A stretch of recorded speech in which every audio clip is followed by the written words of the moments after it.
Is 8:30, so I have pleasure in declaring the June 2023 meeting of the Audit Risks Committee open. If again I could ask Councillor Philo to lead us in all saying the karakia. Okay. It's in our agenda papers, it doesn't come up on the screen. So. Okay. Me inoi tātou whakatakateho ki te uru, whakatakateho ki te tonga, kia mā kina ki uta, kia mā taratara ki tai, e hiaki ana te atakura, he tio, he huka, he hauhu, ti hei, mauri ora. Kia ora. Thank you very much, Councillor Philo. I don't think we have any apologies for the meeting today. I'm not aware of anybody having to apologise for an early departure or anything. No? Okay, there being none, so we can move that there are no apologies to record. Do I have a seconder for that? Councillor Duncan, thank you. Moved and seconded. All those in favour, please say aye. Contrary.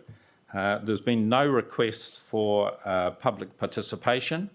I just draw attention, we have two representatives from PwC to help us through the two agenda items on investment, of the policy one and also the work that's been done looking at the hedging process. So welcome to both you from PwC. Conflicts of interest, always really important, and those of you that know me well will know that I always draw breath at this point and say, you know, how important it is that we take this seriously. We constantly see issues in the media where people have overlooked their responsibilities in terms of conflicts of interest. So again, I will make sure that you keep your registers up to date with any changes and just ask if there are any matters that are on the agenda today that people wanted to clear a specific conflict in. I should just make it clear that I have a role at PwC. It's as chair of their Audit Advisory Board. I have absolutely no involvement in the management of the firm and certainly don't have any involvement in the part of the practice that Brett and Cameron represent. So, but seeing we do have PwC here today, it's important that I just acknowledge that you will see that position on my conflicts of interest register. All right, there's been no items of notification of extraordinary business. So if we can move to agenda item 6, the confirmation of the minutes of our meeting on the 9th of March. They are there in our agenda papers, and we are asked to confirm those as an accurate record of the minutes. So I will move it, seconded by Councillor Waddle. Is there any alterations or comments on those minutes? There doesn't appear to be any, so it's been moved and seconded. All those in favour, please say aye. Contrary, carried. Right, agenda item 7.1. Joe, are you just going to explain sort of what we've done and what we are doing at this meeting on that, please? So, through the Chair, at the last Audit and Risk meeting, we agreed the audit plan, but at that stage, the Office of the Auditor General that appoint Ernst & Young as our auditors had not signed off to the audit fee. The committee delegated to the the committee delegated to the mayor, the deputy mayor, the deputy chair, the mayor and the CE to agree the audit fee between sessions, and this is a recording that they did agree the fee and we have now signed the audit. After they agreeing the fee, I signed the audit engagement and fee letter to Ernst & Young. Thank you, Joe. We've been asked to receive this report, so I'm happy to move that. Do I have a seconder, please? Thank you. Seconded by the Mayor. Any discussion on this? As the CFO has pointed out, these numbers are the same as what we had in front of us in the March meeting. The reason that we approved it out of session was not to sort of hold this process up once that approval came through. So can I ask any further discussion, or can we move on? Councillor Duncan. Yeah, just for a point of clarification, in the reasons for the audit fee going up, EY said the ongoing qualification of water complaint measures was a factor in their extra costs. I thought that we'd sorted that out with Wellington Water. Through the chair, we had two qualifications in the 21-22 audit. One was that the comparator numbers from the year before had a qualification on them, so they carried through. So that one has now gone. There was a qualification in relation to the complaints, because Wellington Water only recorded one event, but they may have got 10 phone calls, for example, but they were recorded as one. Now we've implemented Datascape. We capture every, through customer, we capture every complaint, so we can do that now. We hold that record, but it still has to be audited, and that is the cost of doing the audit for this year. So it will still stay highly likely. It will still, I don't want to determine EY, but highly likely it will still stay as and it will still be noted in the audit report, because the comparator would have had a qualification from the previous year.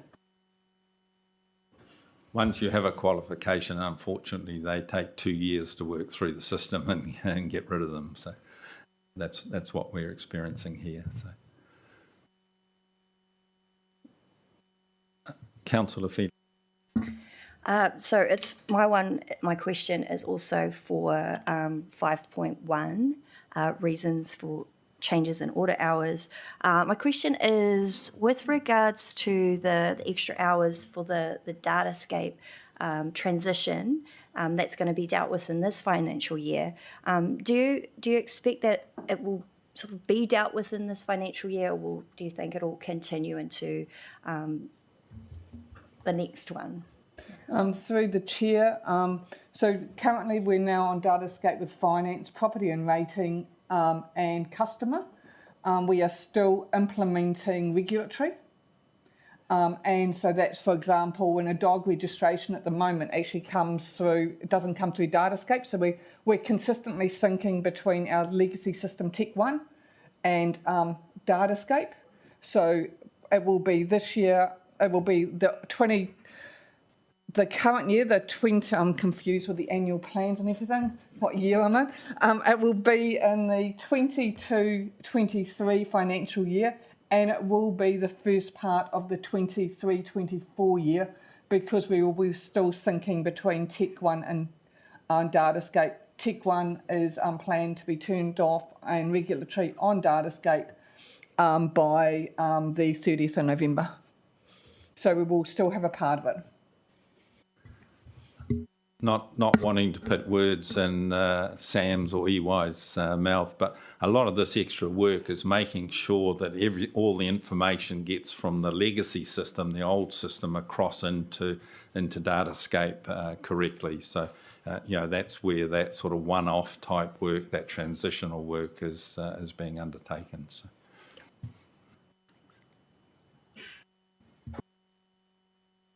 All right, so it's been moved that we moved and seconded that we receive this report. All those in favour, please say aye. Contrary, carried. Agenda item 7.2, health and safety report. Sam, can I ask you to sort of make your way up to the table, please? Those of you that have gone through this thoroughly will note that we've got a much wider brief in our health and safety report this quarter. So we as a committee have been asked to receive the report. So to enable it to be presented, I will move that we receive it. It's been seconded by Councillor Turlin. And if I can ask you, Sam, to address perhaps the changes and also the key information that the reporting is showing this quarter. Thank you, Chair. Morena koutou.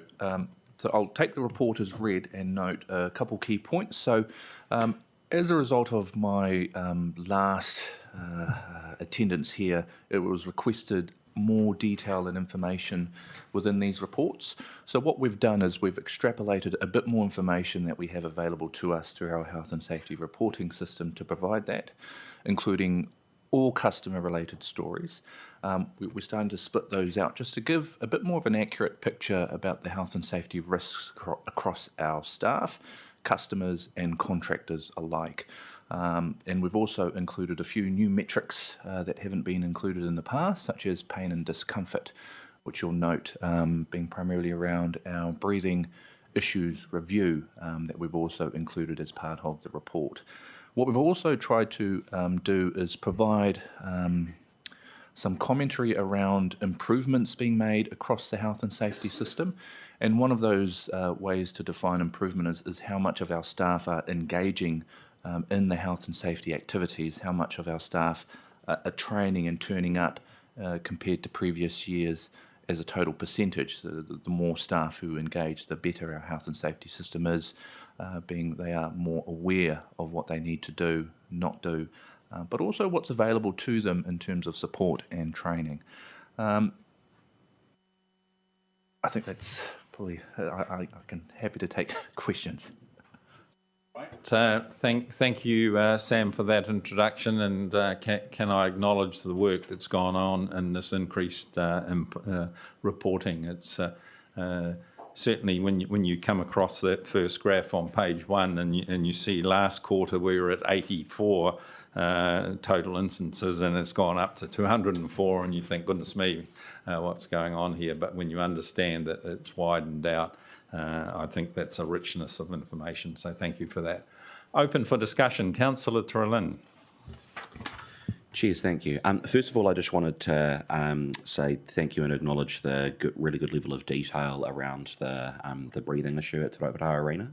The amount of detail on that element of the report was really, really good, I think, particularly given how much we focused on that last time. So yeah, just wanted to acknowledge that. I just had a very quick question around the customer-related incidents that are now being reported, and I think that the fact that so many have come up straight away is a very good reason for us to continue doing this and keeping track of it. It noted, and I'm just looking at page 2 of the report, so page 28 on Diligent, I think it is, sorry, 26 on Diligent. It notes that all of the customer-related incidents occurred at Te Rauparaha Arena. And do we have, and it makes sense that a large number of those would happen with the swimming pool. Do we have confidence that that's because that is where all of those sorts of incidents are occurring, or are we just much better at recording things at Te Rauparaha than other places? Through the Chair, Te Rauparaha Arena are our best in terms of health and safety reporting. They really do take it seriously, and as you'll note, they go down to the level of scrapes and little blisters that come through as well. So they have encouraged reporting en masse regardless. So we are seeing a lot of it out of there. We do need to do a bit more effort across the other business units to encourage those areas to report through as well. So it is a work in progress, but primarily it's because they're a really good health and safety team over there.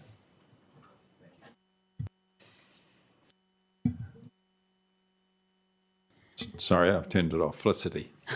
Thanks. Just a question about an update on the report, because that takes us through to March. Has there anything emerged that's concerned you or been which is worth noting for us today? Through the Chair, so we did meet some weeks ago to discuss the review. Following that, we have had one air quality test occur. We are yet to receive the formal report of that, but the commentary from the contractor suggests that it's ticking all the boxes. There are no concerns at the moment, which is a good thing. It removes another variable from the possible cause of breathing issues, and also a potential issue in that we still are yet to find out what's causing these issues. We have one more test to occur, which is looking at the actual ventilation, the actual equipment, whether there's any defects in it, but we've had to wait for the shutdown occurring in July in order to erect scaffolding in the pool itself. So those immediate actions that were recommended, you're progressing through them all? Oh, sorry, yes, through the chair, all of those immediate actions have been completed, Right. and the one that isn't is waiting for the shutdown period, which is primarily we're going to install some flags to help people identify that the air is moving at that level. One more, Felicity. I do have Yeah. one more, which is on a different related matter, but the report is really fulsome with a lot of detail around safety issues and that. I just wondered if there were any other monitoring or ways of assessing well-being of staff. So there's EAP services and the use of that, but mental well-being is high on the list of concerns. And I just wondered what else you're doing to have assurance around the well-being of your staff. Through the chair, so over the past year, we have started to make a bit more of a concerted effort in the mental health space. Of course, it's been noted nationally as a major risk to a lot of organisations, given the complexities occurring in people's personal lives. And you'll note in the wellness section, the level of personal and work issues are starting to overtake, and work issues are no longer becoming as prominent. So we are starting to see that overflow of people's personal lives into the workplace. One thing we have started to do is a bit more targeted wellness approaches to various teams that do come through to us with potential concerns through the Health and Safety Committee as well as through our own networks. Managers do keep us in the loop about staff concerns, and then we try and work with them about how we can support not only the staff member through whatever they're going through, but also the manager and people leaders involved as to how to deal with that. It's not a comfortable conversation point to talk about mental health, but certainly it's something that we have to do a lot more of. Councillor Duncan. Yeah, thanks. The report's amazing. It's really fulsome. Look, my first question is page 28, Cannons Creek Pool. Is there any progress with police on that? Is that been completed? Through the chair, my recollection is the police did manage to catch the person in question, Okay. but I can follow up. It has been some time. That's fine. My next question was 31 evacuations and floor wardens at Ngā Taupanui. Is that person still a warden, or is... Through the chair, that's something that I've followed up with the team on. They have a new manager in place, so probably haven't had a chief warden since Mark Hammond left, and so we're working on his replacement to put that person in place. Okay. The next one is the breathing at Te Rauparaha Arena. That was a pretty comprehensive report that came through there. But the one thing I noticed missing from it was medical reports on the people involved. And I think in terms of COVID's affected half of the population, and the lung function effects of that. And I wonder, was any follow-up through on that medical side of things? Because these guys are pushing their bodies to the limit, and it's at that stage it would show. Through the chair, I will have to follow up with the club on that one. None of the swimmers attended hospital for any medical follow-up, but as part of our agreement a few weeks ago, we want to work together a lot more on this. So when we meet with the PCA next, we can raise that one as a potential thing to consider from their side.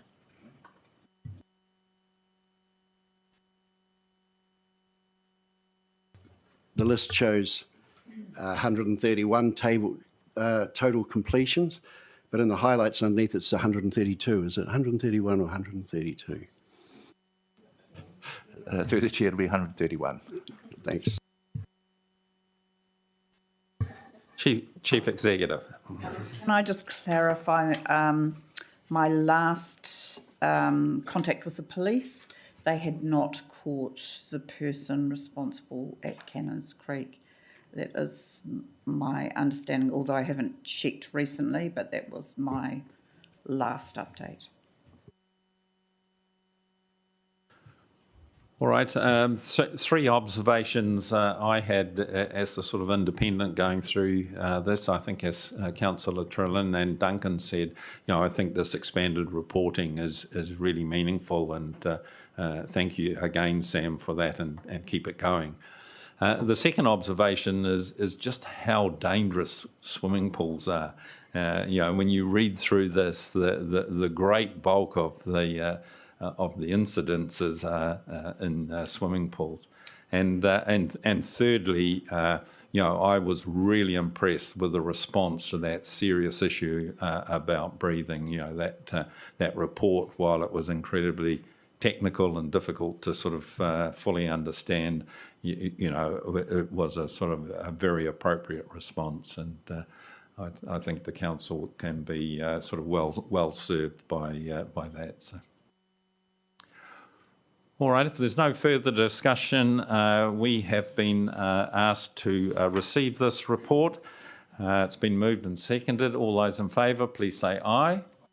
Contrary, carried. Thank you very much, Sam. Right. Brett, if I can ask you, just while you're making your way up to the table here, we've got 2 items on the agenda now, 7.3 and 7.4. In relation to our Treasury operations, and Graham and the team have done a lot of work in one, looking at the policy in this regard, and also just how we undertake our hedging arrangements. And the council has been served in the past by PwC, and Graham has worked with them in sort of putting these papers up. So let's deal with them separately. Let's have a look at 7.3, which is the investment and liability management policy. We've been asked to receive this report and also to agree to recommend that Council amend the investment and liability management policy, including control limits, adjusting interest rate risk control limits, and counterparty limit breakdowns. So just hold those technical terms there. As I say, this is a very technical topic, and if Graham or our representative from PwC uses terms that you don't understand, don't hesitate to ask them, because this is important, and it's important that we all understand this before we finally recommend it up to council. So I'm pleased to be able to move that we receive the report and agree those 2 recommendations. Do I have a seconder, please? Seconded by the Mayor. Thank you for that. Graham, can I hand to you in the first instance to just address the policy update? Or Joe? Right. So I'd just like to introduce Brett Johansson. Brett is our our Treasury advisor. Just a little bit of the operations, so you get a bit of background how council manages its Treasury portfolio. By nature, we are not Treasury experts, so we contract in PwC to give us that advice. And we meet with PwC monthly to ensure that we actually comply with the policies and get their advice. And of course, as we've experienced through the annual plan, etc., with the interest rates moving the way they have over the last 18 months to 2 years, we're in quite a different position. Our risks are different from what they were when the policy was last accepted. So I've asked Brett to take you basically through a bit of an overview of the policy itself, why we have it, and why PwC have recommended the changes, and we've included those changes into the policy document. Thank you, Joan. Good morning, everybody. Look, in terms of the policy, it's reviewed every three years, and it generally coincides with the setting of the financial strategy and LTP. So we've completed the independent review from a Treasury best management practice perspective and also local government best practice perspective. And, in our review, we've been mindful of council's intergenerational and stewardship responsibilities and that of a prudent financial manager as articulated in the Act. We also note that the policy includes council being responsible for your water assets, your affordable water assets into the future. So in terms of the outcome of the review, policy is very much still fit for purpose. So there was no fundamental changes that we were recommending to the policy. The recommended changes really support the overall effectiveness of the policy in terms of putting the actions and activities that happen as a result of the policy framework. So there's two areas that I just wanted to raise with you today. It's interest rate risk management, so that's section 8.1, and then also the bank counterparty limits. So the current interest rate policy constrains the forward management of your interest rate risks, as the policy caps the amount of interest rate management activity you can do to the amount of your current debt.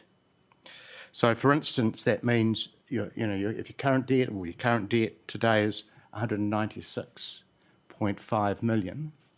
The total amount of interest rate protection is limited to 196.5 million, despite total debt looking to increase above 300 million by 2028. So there's a proportion of risk that can't be managed at this point in time. So accordingly, our recommendation is to remove the cap and amend the maximum fixed rate percentage limits over the 15-year term of the policy.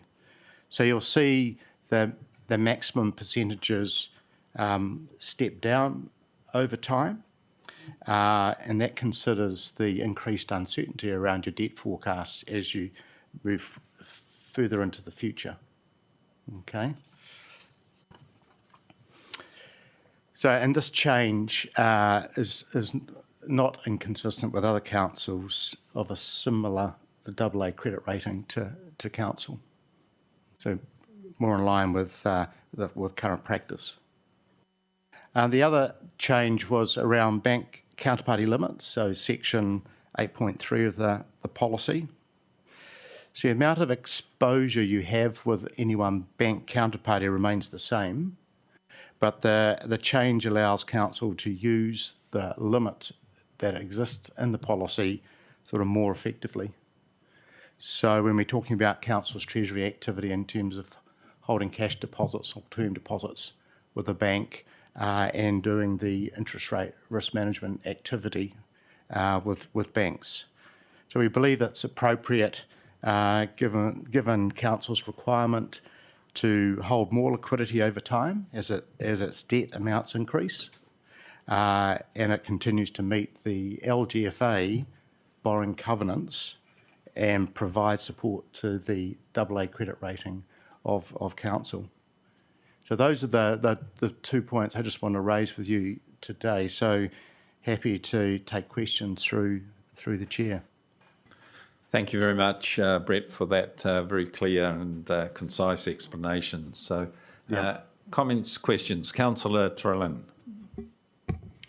Yeah, cheers, thank you. And thank you very much for the explanation as well, because these are quite technical terms that I'm not intimately familiar with. Yep. On the first points around the control limits, my key question on that was that all makes sense to me based on what you've described, and you said it's similar to what other councils are doing as well. Why is it that we would make this change now as opposed to having used this in the past, and what is it about the current conditions that necessitate the change in policy? Why would we change it now? Well, if we look at it into the future, sort of debt amounts are increasing. And so we've got an increasing debt forecast. You've got a greater proportion of interest rate risk into the future. So the magnitude of that risk is significant. And you want to have the opportunity to manage that risk now. Because when we think about council as an intergenerational organisation, we're thinking about risk over the next 15 years as the current policy is set, and we're thinking about asset management plans that are 30 years, and we're thinking also about LTPs which are 10 years. So it's a very much a proactive approach. And the significant change is the sort of increasing debt forecasts. Yeah. Okay, cool. I see. And so I guess the perspective that I'm coming from, because the way you describe it, it entirely makes sense that we do this. I guess I just wonder why we didn't do this last year or 3 years ago, or is this like a relatively recent change in best practice that councils have begun to adopt, or is it more just because of the direction of debt at the moment? Yeah, I think that sort of previous policies, and if we go back 3 years ago, it was considered to be a conservative approach to interest rate risk management, putting that cap there, and that cap was quite unique to Porirua. And if we go back sort of three years ago, sort of questions may be asked in terms of the accuracy and certainty around sort of debt forecasts. So it was very much considered to be let's be conservative around that risk management approach than not. So I think it was it Roy? Yes. Roy Baker was very much of the view that he taking a very conservative and probably reactive approach to interest rate management, wanting to constrain the interest rate activity based on debt being drawn and debt being core debt. So there's a greater degree of certainty there. Yeah. Okay, cool. I see. Yeah. Thank you. Could I just add one thing? And also, it's December 2020 when interest rates were low. So part of considering this is actually when we consider the impact of the interest rates going forward. I see. Okay, thank you. And I had another question as well. Is around the comment that you made that this approach is similar to what similar councils with an AA credit rating are doing as well. And I just wanted to clarify, is that when you say that, is that sort of intended as evidence of the fact that this is good practice that other councils are doing, or is it that this is something we are able to do because we have that AA credit rating? It's aligning you with the practice of other similar councils across the sector. I see. So this isn't a policy change that's contingent on that current credit rating. It's more just indicative that that's what people are doing. You'd see this style of policy for a council who are both credit rated and non-credit rated. I see. Yeah. Cool. Perfect. Yeah. That's everything for me. Thank you very much.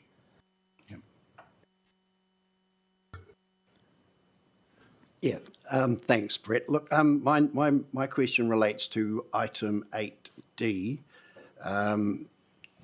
We disregarded PwC's suggestion to remove the requirement holding $2 million for disaster recovery. That seemed to me a very sensible suggestion. Can we explain why we disregarded that? Through the chair, it was the prudence. I mean, we looked at it, we balanced it off, and we stay, and that's our recommendation. So it's really prudent financial management. So PwC's advice wasn't? No, it's we debate the issues, we discuss what it means for the organisation, and on that basis, we stayed with our current position. Councillor Leggett. Yes, I just wanted to ask whether you're confident that PwC's recommendations around the significant changes, which we've already discussed, are actually reflected in our investment and liability management policy? Because there's no track changes in there. Have you read the actual policy, or that we've... I just wanted to be clear that they are reflected in there, those key recommendations. I'm not too sure what version of policy you've Right. got, but I've seen a policy with track changes. Okay, cool. You've seen a policy Yep. with track changes. That's fine. Yep. We don't have a track changes one Yeah. here. So Right. Okay. that's fine. Okay. Thank you, Councillor Leggett, for asking that, because I had that on my list as well, to just confirm that other than changes to titles, there was no other changes to the policy that we have in front of us. So, No. thanks, Graham. Okay. Any other questions? Just summarising this discussion, and Graham and Brett, correct me if I get this wrong, but I certainly, and the word conservative was used in the discussion there, so I wouldn't like councillors to think that we're being less conservative with this change. In fact, both changes give more flexibility, and I think, as the CFO raised, we're in an environment now with much higher interest rates, and so therefore the ability to have flexibility in your hedging strategy, can deliver a lot of value. If you can lock those rates in a hedging strategy going forward that are much lower than the current rates, then that makes good sense. So to have that level of flexibility, and as we see, all the changes come through the committee and through the council, so that there's always future opportunities to question management as to sort of what they're doing here. So this is not sort of opening it up. I think it's very timely to be making these changes with the rate of interest charges as they are now, and also, as pointed out, with increasing debt. So, all right. So, if there's no further, Felicity, sorry. Just a brief comment to support the decision to retain the $2 million for disaster recovery. I thought that was quite prudent when I read that, particularly given the operating environment that we exist in now. So I just wanted to support that decision. Thank you, Felicity. No further discussion, so it's been moved and seconded that we receive the report. We agree to the two recommendations. The first one about the control limits, adjusting interest rate risk control limits, and also the adjustment to the maximum hedging percentages. And secondly, the counterparty limit breakdowns allow a single limit being applied to each counterparty bank. Moved and seconded. All those in favour, please say aye. Aye. Contrary? Carried. Thank you for that. Can we move on now to 7.4, which is the quarterly update of the Treasury and Investment, and again some changes required here. So we've been asked as a committee to receive that report. It's my pleasure to move that. Do I have a seconder? Thank you, Councillor Duncan. Moved and seconded. To you, Joe, or to Graham this time? To Graham, thank you. Yeah, through the chair, thank you. I'll take it the report has been read. I'll just go through the highlights. So council was fully compliant in terms of policy as at March, and there's a transaction log of the significant transactions which I've noted in para 8 in terms of the term deposit which we've taken on board, which is pre-funding debt repayment in 24, and we took 2 loans of $10 million each, and we also did 2 $10 million forward dated swaps. So that was through the last quarter.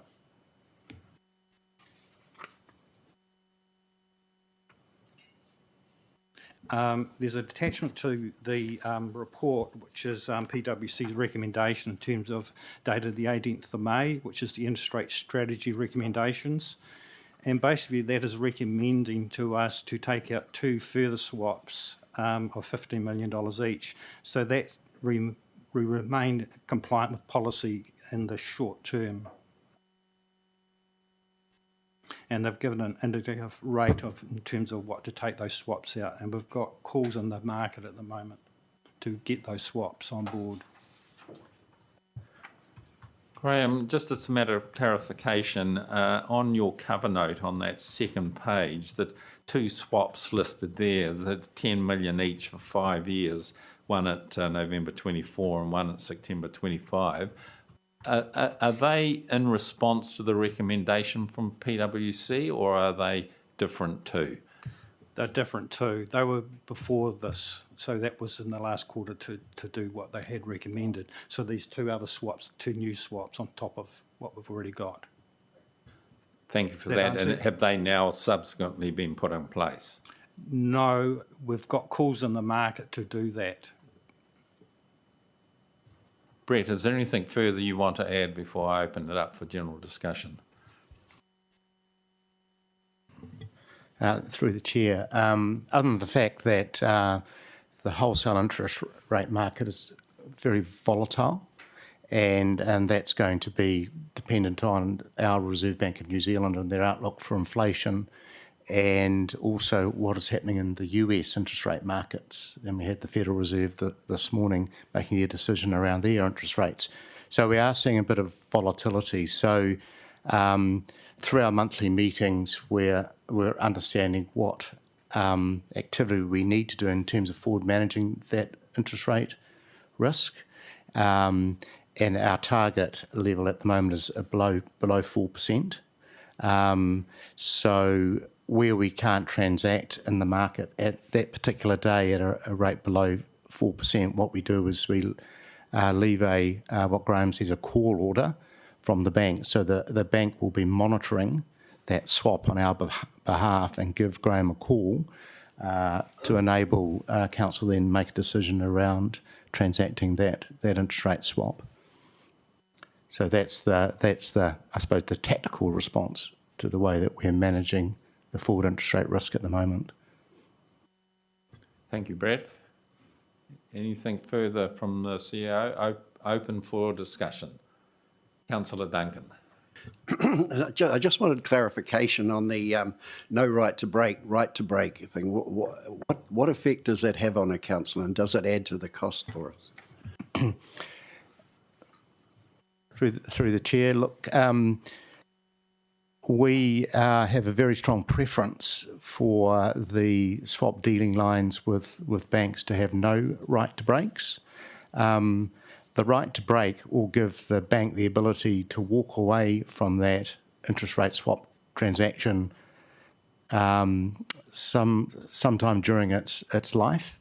So if we transact an interest rate swap for 10 years, we don't want the bank to come to us in 5 years' time and say, I'm going to renege on that swap, and we're going to have to pay the gain or loss on that swap. So it's a way that the banks are trying to manage their capital allocation against those derivative positions, but it doesn't help us in terms of what we're trying to do. So we make sure that when we're dealing these long-dated interest rate swaps, that there are no right to break clauses. Yeah. Again, Councillor Leggett, just before. Sorry, sorry, this may be a dumb question, but these things are quite arcane, aren't they? So in terms for us non-financial people, can you just make some commentary around our average cost of funds being 4.69%, which I assume is historical, yet we're talking in a really difficult market at this time, and with interest rates going up, getting swaps at less than 4%?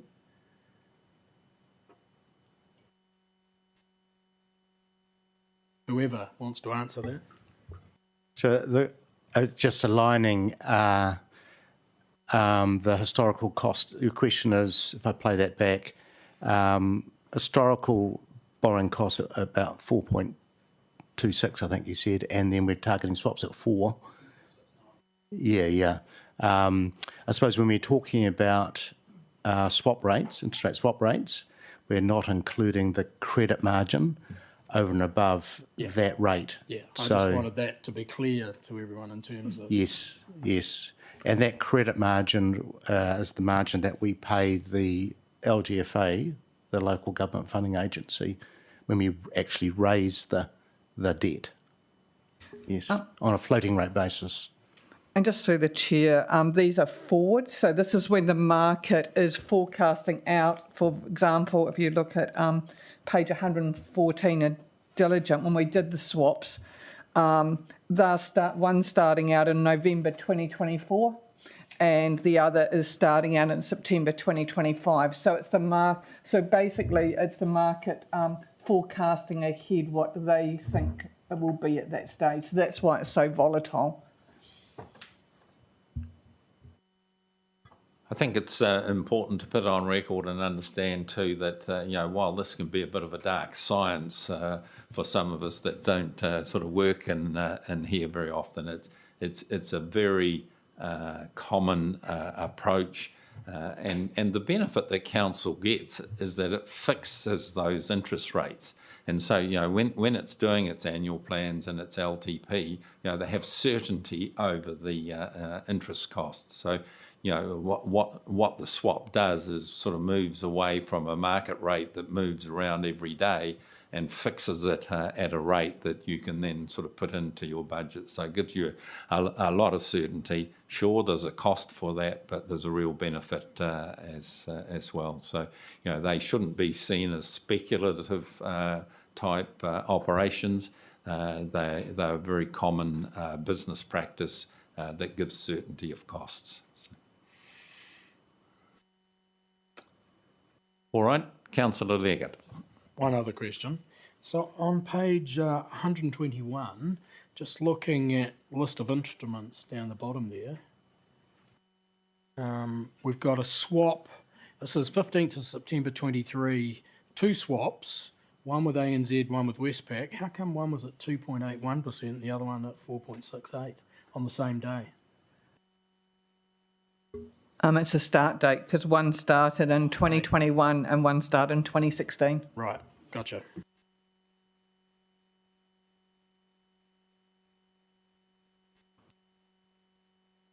There appears to be no further discussion on that. We've been asked to receive this report. It's been moved and seconded. All those in favour, please say aye. Contrary, carried.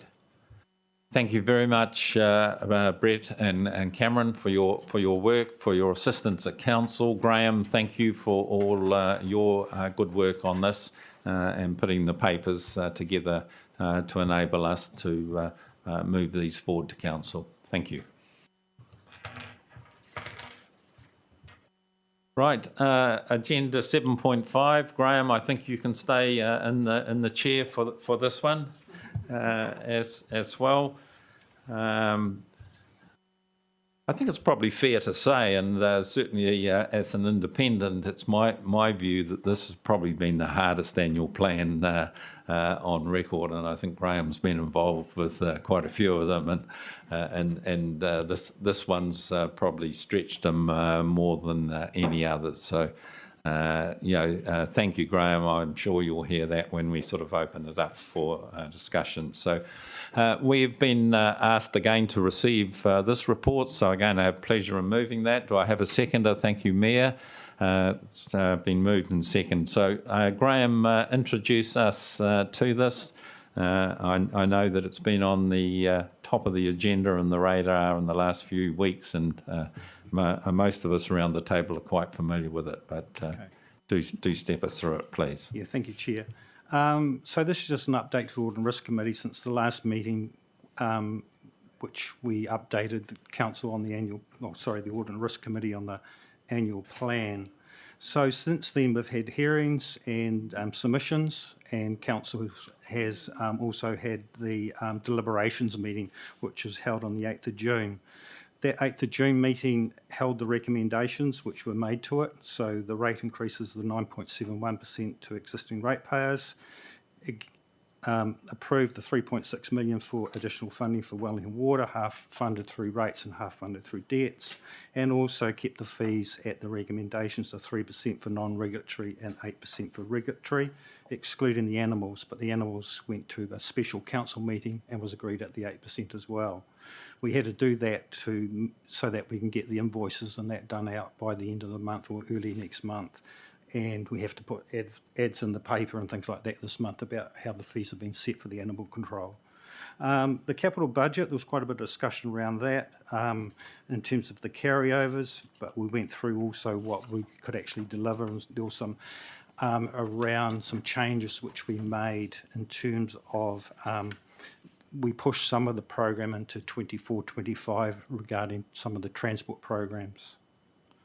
In terms of the risks, I've sort of highlight, it's sort of, I'll pause there. And so that was around the deliberations meeting in terms of what was decided. I'm currently now putting all that in place so that it can come to Council on the 29th to be adopted, and also now coming through the calculation of the rates, which will be slightly different from the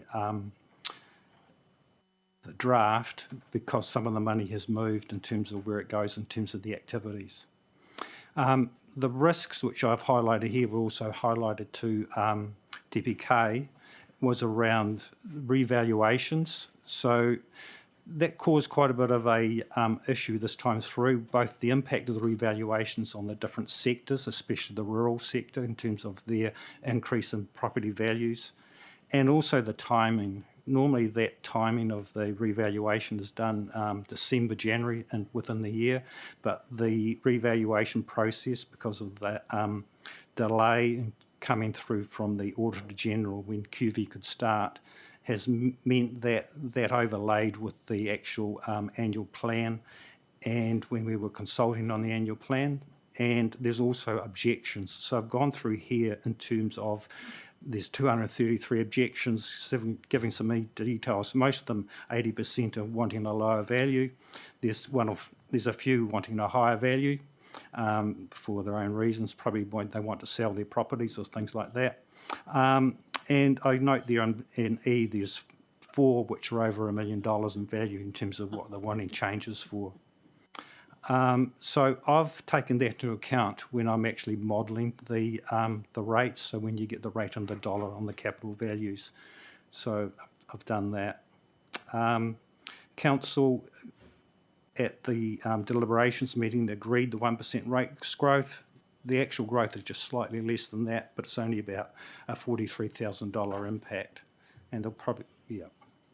And also highlighting there the changes which were between the draft and when I'm coming up with the final in terms of the bulk water levy, insurance and interest costs, which added another 1.1 million. And the officers have, the CE has agreed to taking savings for that similar amount so that we could keep the balanced budget and the debt basically what we had per what we consulted on. I've talked through the fee revenue, the capex, and there was those changes that sort of on para 28 about the carryovers and the transport program on the capital. I'm just currently working out what the debt will be. It may be slightly different from the 60 million extra. I'm just trying to work that through. It's to do with the detail with the carryovers and their funding and also pushing some of the program into 24-25, so some of the funding for that will also move. And there's also just making sure I've got the right amount in terms of pre-funding. So I said in here my best estimate of the 60 million. it will be hopefully close to that, but I'm just sort of working through that number, and I'll update council on the 29th of where it lands. So I think that's a fairly quick summary in terms of the annual plan. So any questions? Thank you, Graham. Councillor Turunen. Cheers, thank you. Yeah, I just had a couple of questions in relation to debt and serviceability. And so I just wanted to get my head around, so we've identified in here that LTP 21 to 51 had the 85 million allowed for unexpected events in terms of debt. And then we're talking about this additional $60 million of debt. And I just wanted to clarify, does that put us in a position where there's only 25 million headroom left? No, sorry, the 60 million is the new debt we're going to take from the existing debt today. So we've got 196.5 million of debt today. Through the capital program and the funding of that for the annual plan for next year, I'm estimating that we would need to take on 60 million. So that's already within the LTP. Okay, I see. I'm just trying to give you a heads up in terms of that. The total debt by the end of the annual plan will be around that $260 million. That's all. So it's just the magnitude of the change in terms of the debt profile which council is now taking on board. I see. So that hasn't impacted that headroom of the 85 million?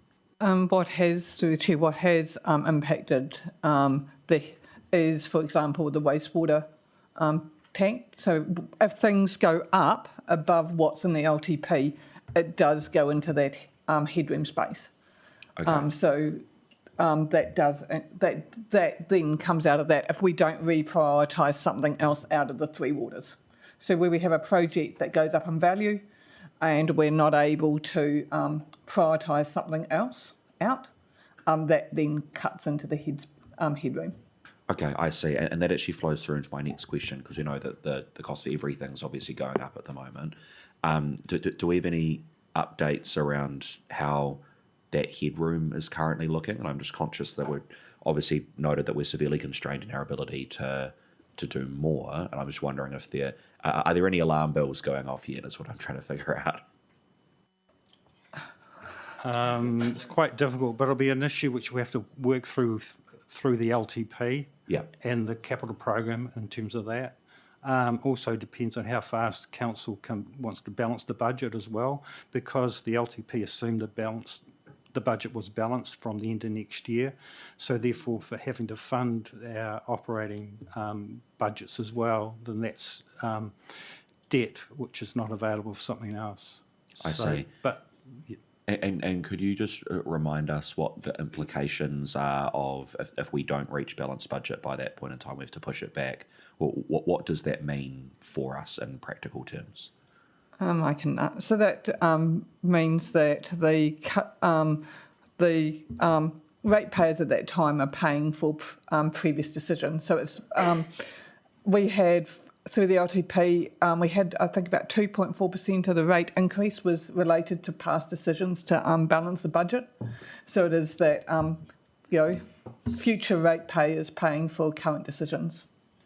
Okay, I see. So it's obviously not ideal, but there's no legal implications or anything like that of having to push out balanced budget? The Local Government Act is quite clear that you about having a balanced budget, but you are able to write an explanation on why you've got to disclose that it's not. The legislation says to have a balanced budget, but it also gives you the ability to explain why you don't. So what you do have to do, and you'll see that Hutt City did it with its announcement, it said it is actually moving its balanced budget out to the 29-30 year, which is what we would have to disclose through the LTP process. Okay, good. So that's an LTP discussion, basically. Yes. Okay, I see.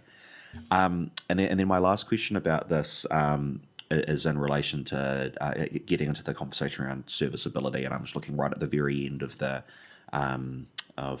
paper at 38 and 39. We've obviously got the uncertainty around affordable water reform, and the note at 39 that we're severely constrained in our ability to do anything outside of the capital program that's currently been flagged. I guess I've got two key questions here. So one is I just wanted to clarify with the way that we did our 21 to 51 LTP, all the assumptions in that assume that the water reforms aren't happening. Is that correct? So we've got our water funded based on the current long-term plan, regardless of whether or not that water reform goes through. So the 2021 has water all the way in. Yeah. Till we have, and the annual plan this year is that we're very mindful of the water reform and affordable, but to stay within our treasury, and it came through with our Standard & Poor's meeting, till we have a definite decision, definite date on when water is out, we need to do all our modelling as if water stays in. So all our modelling at the moment is on the basis for our debt serviceability, is that we have the waters in. The other issue that we have is when the waters do transfer, when is the debt actually settled, which is another one that we have to be mindful of as we work through this process. But until we have a clear date that the waters are out, all our modelling is with waters in. Okay.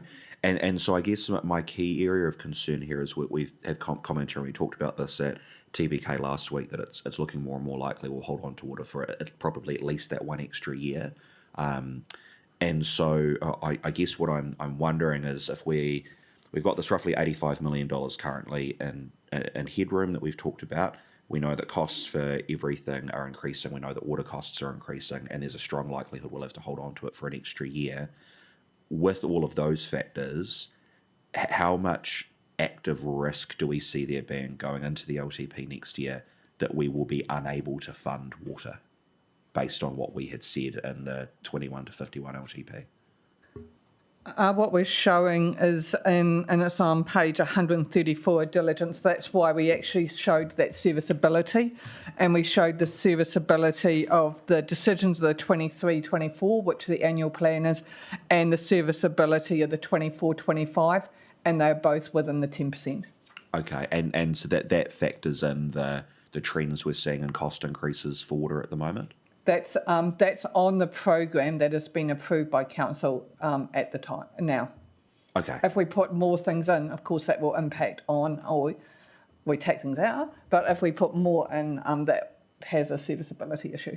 We need to consider where before our major decision on through the 2021 LTP was on our debt cap. Our conversations at the moment now is on our debt serviceability. There is an upside that the Reserve Bank are saying that we're nearing the top of the interest rates, but we have been conservative as we've done this modelling, and you'll even see it. And the advice that we got from PwC is that we went 0.5% higher than what the market was saying at that stage, because the Reserve Bank was about to make an announcement of a week later, I think, from that, and then actually the interest rates went back up again. So we have erred on the side of conservatism as we've modelled through to ensure that we stay within our debt serviceability cap. Okay, thank you. That's everything from me. Councillor Leggett. Oh, sorry, Graham, you talked about the 60 million new debt, and you're going to do some more modelling around that. I mean, is that likely to rise or decrease, and will it be significant? Well, you can't answer that yet. Well, I'm modelling it through, and I just need to double check, and it's also to do with some of the complexities of the around the capital program and the assumptions around that, but it could be 70 million.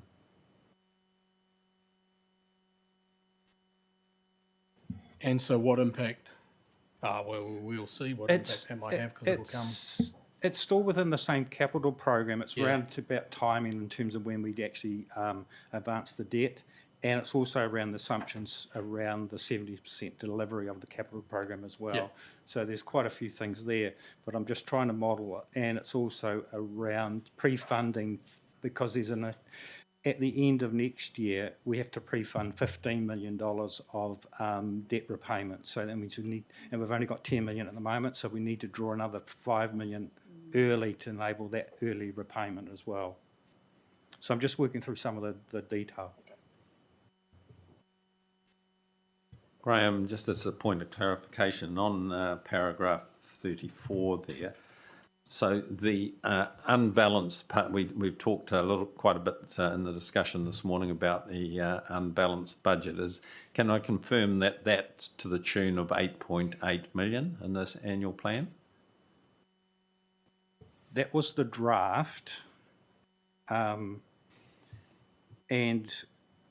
the additional changes or costs which came through, the extra 1.1 million, have been balanced by savings.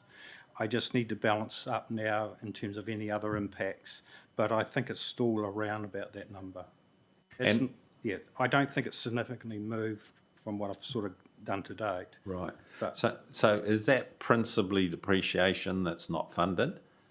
So, you know, is it, if you go up to paragraph 31 that says the annual plan allows for depreciation of 32, so, you know, assuming the number is at around about 8.8, so are we saying that we're funding, 24 million of the 32 and 8 is not, or is that not an appropriate? No,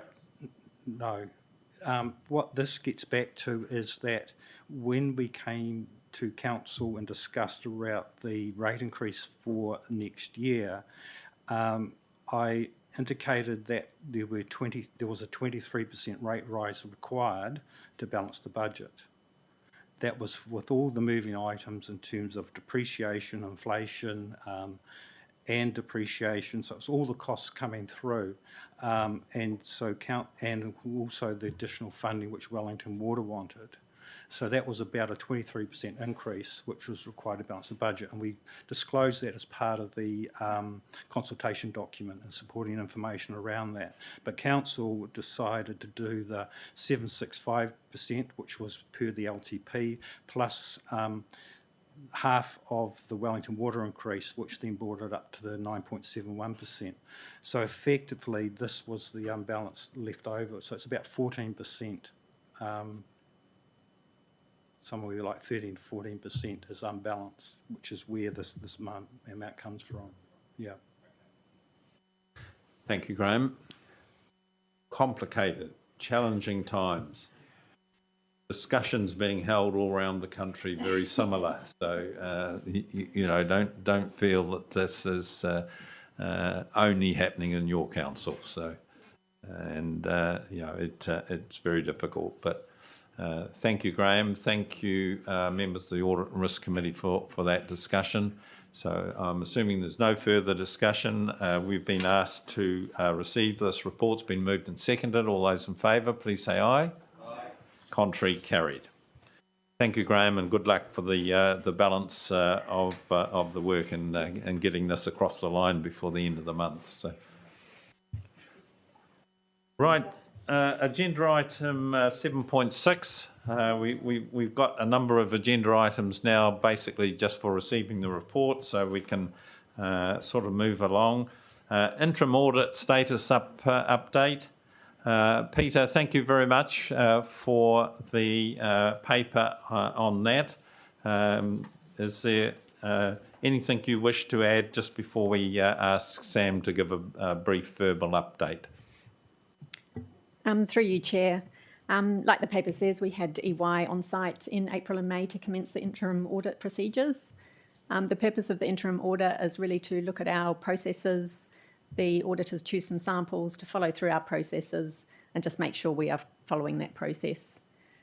So I'll hand over to Sam Nicole to give a verbal update. Great. Sam, just before you speak, I've just been reminded that I foolishly forgot to sort of move that we receive this report. So do I have a seconder, please? Seconded, Councillor Waddle. Thank you very much. So we've got the procedure right now. Apologies for that. So over to you, Sam. Right. Thank you, Chair. So as Peter said, the team was in April and May completing the interim audit visit. Just a few highlights to update to the committee. So really pleased that as planned, we've successfully deployed our digital audit tools on Datascape. As it's the first year that council's had Datascape for the full year for its financial information, was something that we'd targeted to bring efficiencies to the audit. There's no significant matters to bring to the committee's attention from our work to date. FY23 is characterised by a significant number of valuations of council's infrastructure assets.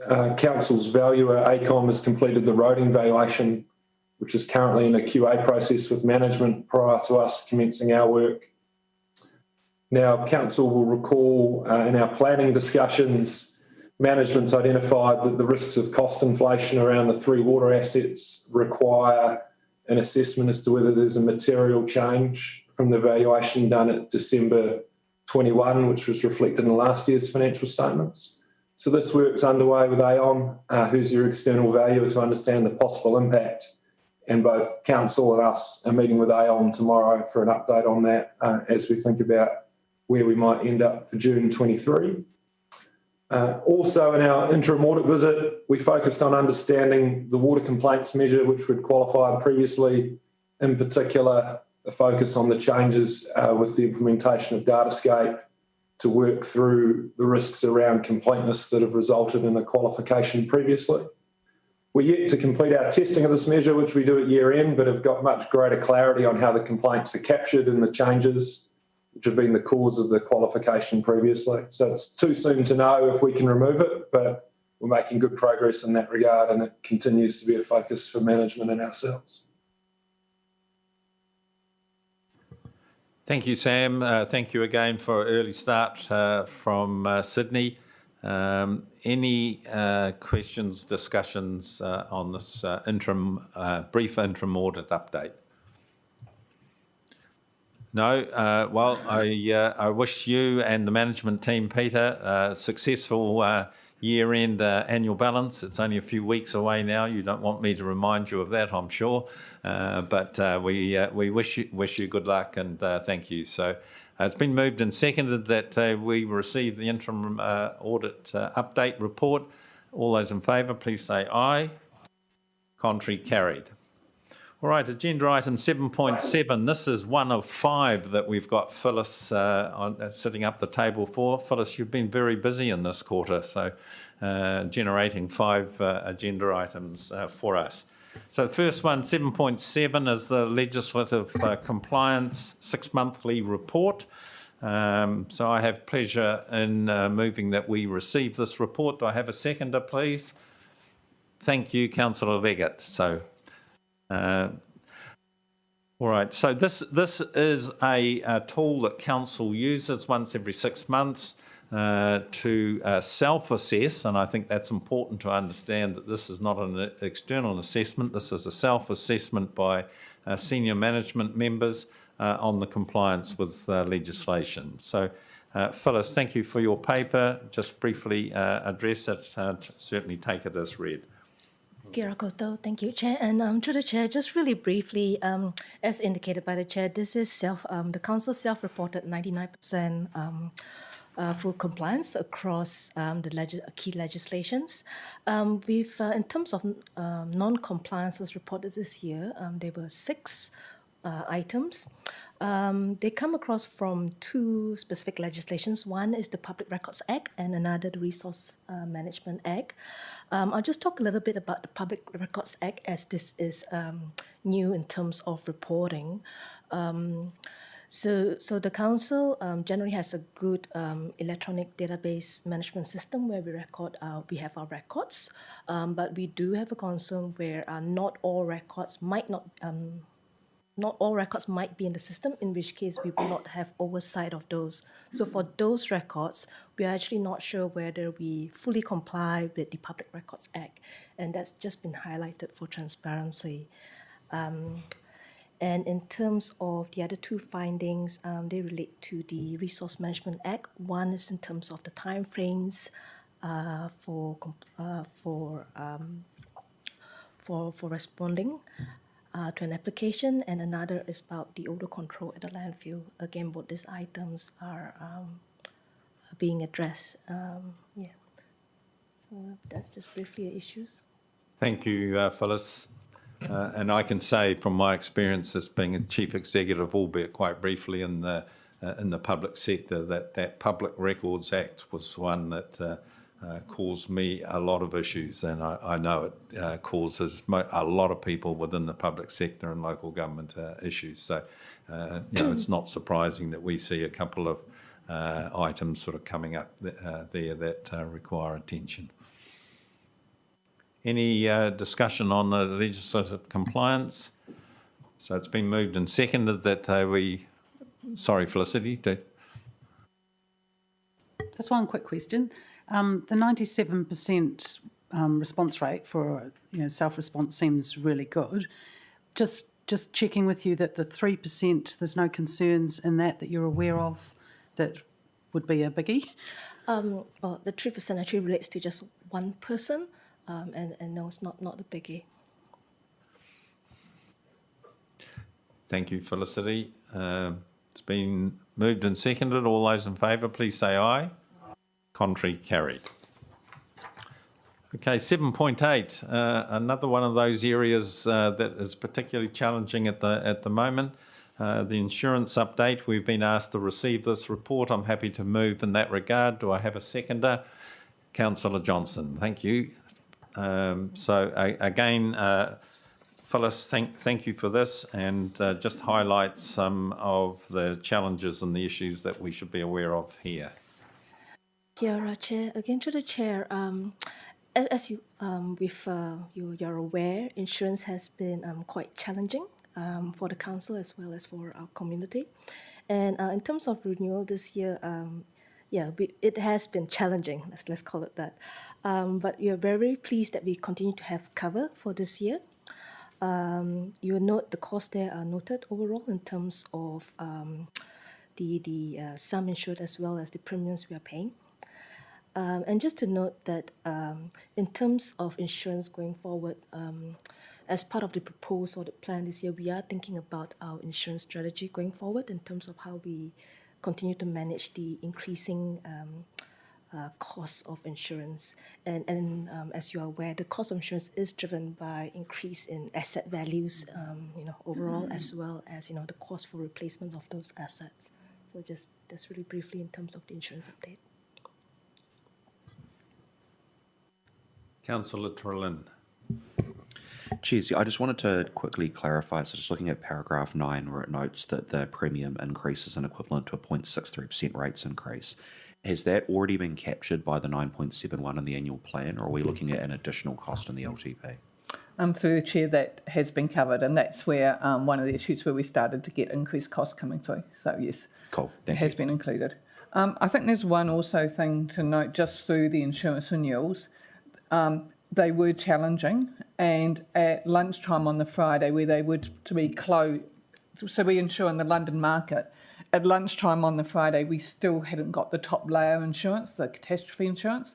So we did get it, which is great, but it is with the impact of the Cyclone Gabrielle and the risks New Zealand is now being seen from an insurance perspective, it makes it a very difficult and costly activity, which is part of what Phyllis highlighted, that we're going to do an insurance strategy to work out what risk we cover and what risk we pass on. Can I just ask a question on that same paragraph that Councillor Trelin was just referring to? It says we've allowed 3.1 million as the policy renews on May 24.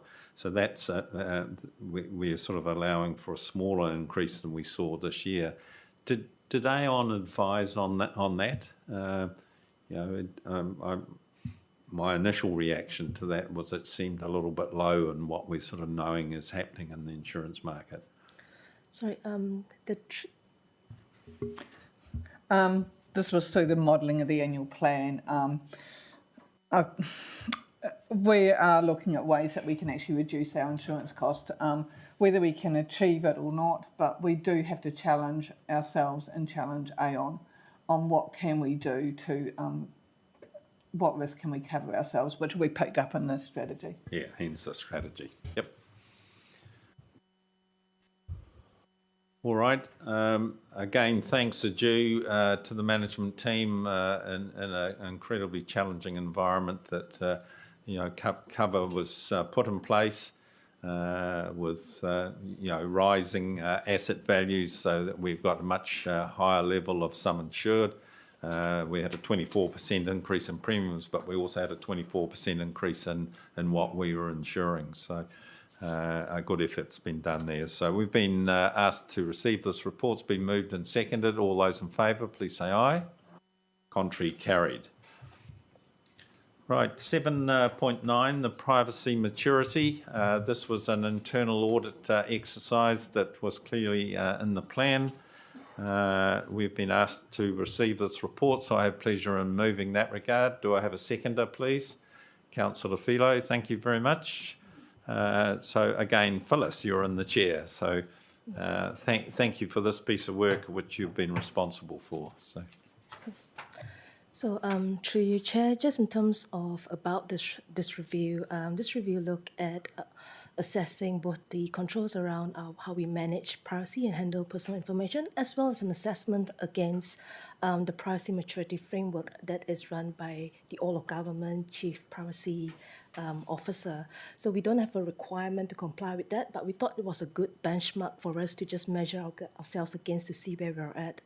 In terms of the result of the audit, overall, the controls are effective to manage key privacy risks. And in terms of our privacy maturity, we have been assessed at foundational. And just for some context, there's only 3 levels in terms of privacy maturity. It's initial, foundational, or mature. And foundational is by no means a bad place to be. It's quite a decent place to be in terms of the definition of the framework. Thank you, Felicity. Just before opening it up to discussion, can I just, if you have a look at the 2 actions to improve the effectiveness, develop a privacy incident response plan. Can I just commend that to Council?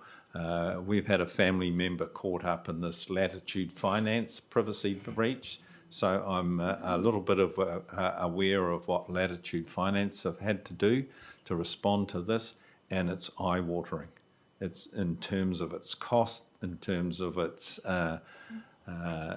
impact on management when you have a serious privacy breach. So I think that's an excellent recommendation that should be sort of picked up and just sort of planned out what council would do if there was a major privacy breach. And so it's a big issue.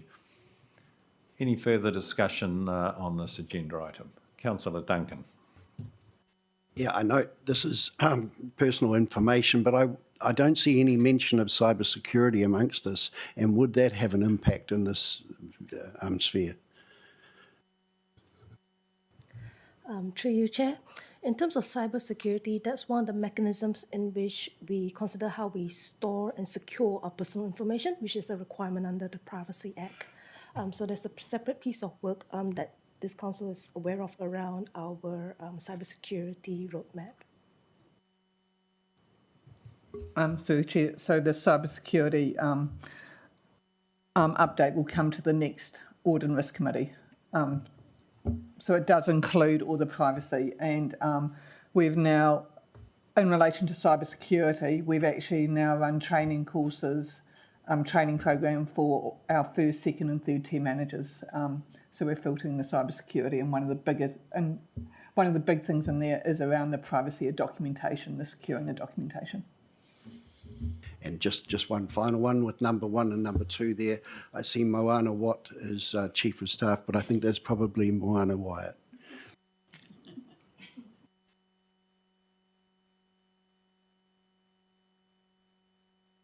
Thank you, Councillor Duncan.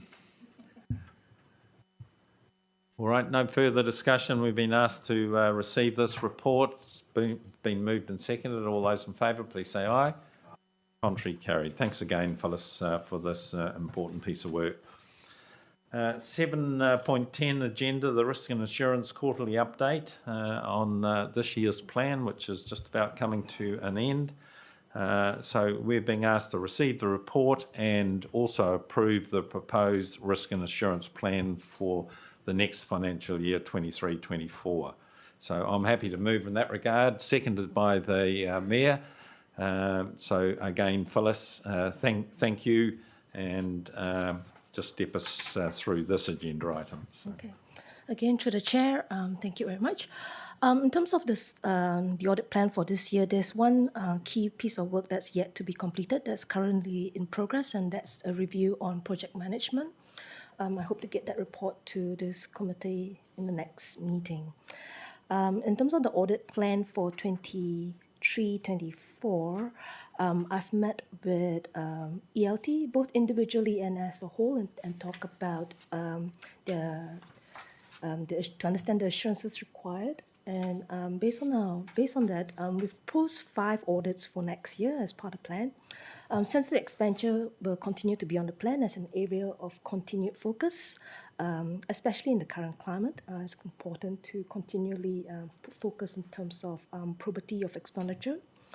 Other audits proposed include business continuity, as well as looking at how we manage our payroll controls. And another couple more audits are proposed around supporting the council's regulatory function around the Food Ag quality management system, as well as making sure that our warrants and delegations are up to date. So that's just a really brief summary about what's in the proposed audit plan. Thank you, Phyllis. Any questions? The plan has obviously been through a proper process to determine what needs to be in it for this coming year. Certainly the bulk of that work seemed entirely appropriate and timely in terms of my view on it. So no further discussion's been moved and seconded that we receive the report and also approve the plan for the coming year. All those in favour, please say aye. Contrary, carried. Agenda item 7.11, the strategic risk radar. We have been asked to receive this report and also agree the strategic risk radar be presented to Council at the 29th of June. So again, I'm happy to move in that regard. Seconded by Councillor Duncan. Thank you again, Phyllis. Just a couple of highlights in terms of the strategic risk radar. Since the report was last presented to this committee 6 months ago, we've seen key movement in the financial and economic pressure. So again, that would not be a surprise. So it's moved from likely to almost certain, and it encompasses a lot of the risks that we've been talking about around cost impact, supply chains pressure, insurance costs, etc. Sector change as well continues to be a concern as affordable water plays out, and as always, climate change is on the radar again. That remains at almost certain. So those are just some of the key highlights. Changes are dark in blue. So I welcome any questions to the chair. Thank you, Phyllis. I had 2. And the first one, everywhere I go around the country at the moment in terms of strategic risks, people are talking reputational risks. And we're seeing lots of examples of this sort of playing out. Just this week, Radio New Zealand, the issue that they're having and how they're having to handle the impact it's had on their reputation. I can say it now that the representatives from PwC have gone. PwC in Australia are facing a major issue that some of the commentators are thinking will destroy the firm in Australia. This is all about reputation. It takes decades and decades to build reputations and sort of 5 minutes of stupidity to completely destroy it. And those sorts of comments and that issue is also important for councils, and it's tied up with what we hear a lot these days about social licence. The social licence to exist and operate within communities. So I think next time, Phyllis, that the strategic radar is looked at, look at it through the lens of reputation and sort of reputation risks. So you may well be doing that. And it covers quite a few of these risk areas that are on here. Through you, Chair, just to add to that, reputational risk is one of the consequences that we consider as we assess any of the strategic risks. So if you refer to the consequence table on page 183 or 82, so when we look at an event that could happen in terms of our response to that, one of the things we definitely consider beyond the financial impact or the business interruption or any legal consequences of that risk, the consequence of that risk, we consider as well what that impact might be on the council, and based on that, kind of consider, where that risk might sit. But I think it's a good point for us to continue looking at whether there are key events that may create greater reputational risk for us, and that's something that we could look at on top. And the other area, and I'm sure this has been discussed at council, but it would also be worthwhile briefly just identifying it here at Audit and Risk. Does Porirua City have any issues similar to what Wellington City had on the Loafers Lodge issue? So I'm seeing heads being shaken. So that's good, because if you had any of those types of accommodation, then again, that should be on the strategic risk radar. So good to know that you're free of that risk. Yep, thank you. Yes, we did do our own assessment very quickly after the incident or the fire at Loafers Lodge, and MB have also followed up and asked us for assurance on buildings that might be vulnerable. So we have gone through our own assurance process, and we've also provided a response back to MB. It identified one building, as I recall, which is well covered for fire. So yes, we can have some confidence anyway that those major risks are covered. Thank you, Chief Executive. I think that is worthwhile that's recorded here in the Audit and Risk Committee. Any other comments on Councillor Trellin? Yeah, Cheers. I just had a quick question around the risk and workforce. So on page 177 of Diligent, just noting that risk and the outlook, risk persists with the tight labour market and specialised vacancies being hard to fill, particularly for skills and land use and planning. And I just wanted to clarify there, where obviously that's going to have an impact on budgets and just in terms of our ability to recruit the people that we need to recruit. Do we see there as being serious risk in our ability to actually deliver on planned work because of that workforce shortage, or is this more of just going to have an impact on finances and recruitment? Happy to answer that. No, I don't think it will affect delivery. It does have an impact on cost, and of course you recruit somebody into a team at a higher level than their workmates. People do talk about their salaries, so you have a flow-on effect that actually, if you don't remedy that, those people also leave in the hunt for sort of equality, some kind of equality. So we're seeing that. We do have quite high turnover at the moment. It has come back, is my recollection, Jerry, slightly from its high, if you might want to comment on that. Yes, it's back a little bit, although the quarter for March was up 1% from December. So I think you can expect that, though, with you get a bit more movement after Christmas. And we will shortly be looking at our June quarter to see how that's going. So we're tracking it very carefully. But yeah, still pretty reasonable turnover in the organisation.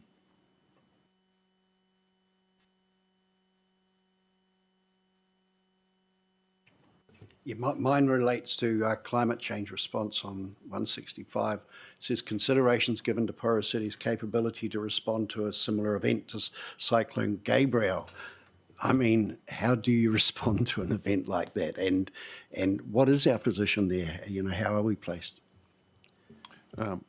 Through the chair, we have undertaken a review, or in the process of undertaking a review of our civil defence emergency management capability in the face of something of this magnitude. We're working on a report, and that'll be coming to the executive leadership team within the next month. So quite a bit of research has been done into it.